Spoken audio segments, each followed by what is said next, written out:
கண்ட மிகப்பெரிய மின்சார போர். இதற்கு முடிவு ஒரு யானையின் பழிதான் மிச்சமானதாம். என்னன்னு சொல்லி சுவாரஸ்யமா பார்க்கலாமா வாங்க.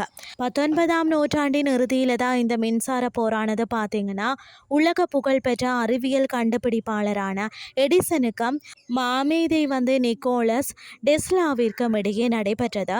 எடிசன் கண்டுபிடிப்பில் உருவானது தான் இந்த நேரடி மின்னோட்டம் எனப்படும் மின்சாரம். இதற்கு மாற்றாக மாறுதிசை மின்னோட்டத்தை கண்டுபிடித்தவர் தான் நிக்கோலஸ் டெஸ்லா. எடிசன் தனது மின்னோட்டம் தான் சிறந்தது என்று நிரூபிப்பதற்காக நாய், குதிரை போன்ற கால்நடைகளுக்கு டெஸ்லாவின் மாறுதிசை மின்னோட்டத்தை கொடுத்து சாகடித்தாராம். எதற்கு எடிசன் இது போன்று செய்தார் என்று பார்த்தீங்கன்னா, நேரடி மின்னோட்டத்தை விட மாறுதிசை மின்னோட்டமானது மனித உயிருக்கு மிகவும் ஆபத்தானதாக இருந்தது. மாறுதிசை மின்னோட்டத்தை பாயும் மின்சாரமானது ஒவ்வொரு வினாடிக்கும் பார்த்தீங்கன்னா 50 முறை தனது திசையை மாற்றிக்கொள்ளும். தவறுதலாக இந்த மின்சாரம் மனித உடல்ல பாயும் போதும் இந்த மின்சாரத்தின் திசை மாறானது இதயத்தின் இயற்கை மின்னோட்டத்தோடு மோதும் போதுதான் இதயம் தனது சீரான துடிப்பு இழந்த வென்ட்ரிகுலர் ஃபைப்ரிலேஷன் நிலைக்கு செல்லும். இதனால் இதயம் துடிப்பு திடீரென நின்று விடுகிறதா, இறுதியில் மரணம் கூட நிகழலாம். ஏசி மின்சாரம் உடல்ல பாயும் போது நமது தசைகளை மிக வேகமாக சுருங்கி விரிய செய்யும். இதனால் மின்சாரம் தாக்கம் கம்பியை பிடித்துள்ள கைவிரல்கள் நமது கட்டுப்பாட்டை மீறி அந்த கம்பியை இன்னும் பலமாக பற்றி கொள்ளும். இப்படி ஏசி மின்சாரத்தில் பல ஆபத்துகள் இருப்பதை உணர்ந்த எடிசன் டெஸ்லாவிற்கு எதிராக பல வாதங்களையும் எதிர்ப்புகளையும் முன்வைத்தாராம். டிசி மின்னோட்டத்தை நீண்ட தூரத்திற்கு எடுத்து செல்லும் போது மின் கம்பிகளின் மின்தடை காரணமாக அதிகப்படியான மின்சாரம் வெப்பமாக மாறி வீணாகும். ஆனால் ஏசி மின்னோட்டத்தை மிக குறைந்த மின் இழப்புடன் நூற்றுக்கணக்கான கிலோமீட்டர் தூரத்துக்கு எடுத்து செல்ல முடியும். மின் உற்பத்தி நிலையத்தில் குறைந்த வோல்டேஜில் தயாரிக்கப்படும் மின்சாரத்தை பார்த்தீங்கன்னு சொன்னால் டிரான்ஸ்பார்மர் மூலம் பல 1000 வோல்ட்டுகளாக உயர்த்தி அதனை மின் கம்பிகள் வழி செலுத்தி மீண்டும் நம்மளுடைய வீட்டுகளுக்கு வரக்கூடிய மாதிரி தேவைக்கேற்ப குறைத்து கொள்ளக்கூடிய வசதி இருக்கிறது. டிசியில் வோல்டேஜை இப்படி எளிதாக மாற்றவோ குறைக்கவோ முடியாது.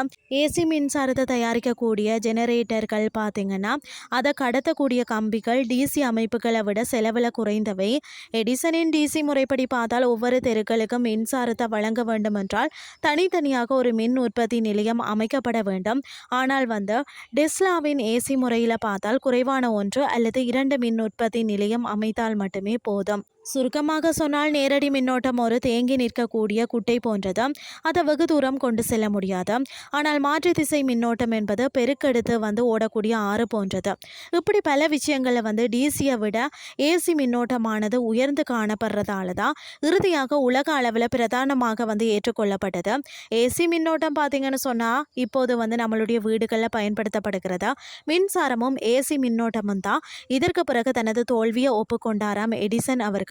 இதுல ஒரு வேடிக்கையான விஷயம் என்னன்னு சொல்லி பார்த்தீங்கன்னா, எடிசனுக்கு கீழே பணிபுரிந்த ஊழியர்கள் தான் நிக்கோலஸ் டெஸ்லா அவர்கள். அப்ப இதுல டாப்சி என்ற யானையின் மரணத்துக்கு என்ன காரணம் அப்படின்னு சொல்லி பார்த்தீங்கன்னா, இந்த மின்சார போருக்கு பின் வரலாற்றின் கருப்பு பக்கமாக அமைந்தது தான் டாப்சி என்ற யானையின் மரணம்.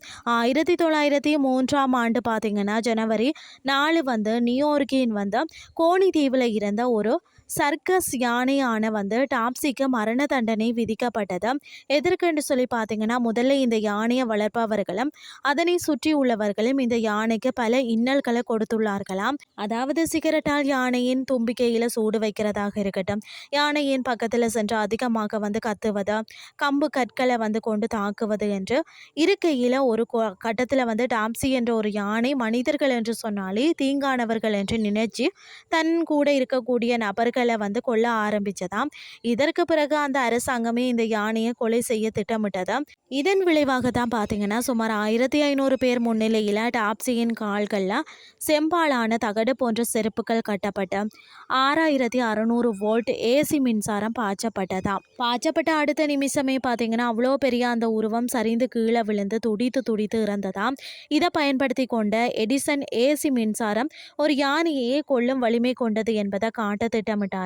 இதற்கு சாட்சியாகத்தான் எடிசன் உதவியாளர்கள் யானை சாகும் அந்த நிகழ்வை கேமராவில் படம் பிடித்தார்களாம். மனிதர்களுக்கு மட்டும்தான் உயிர் முக்கியமா? பூமியில வாழக்கூடிய எல்லா ஜீவராசிகளுக்கும் உயிர் என்பது விலை மதிப்பிட முடியாத ஒன்றுதான்.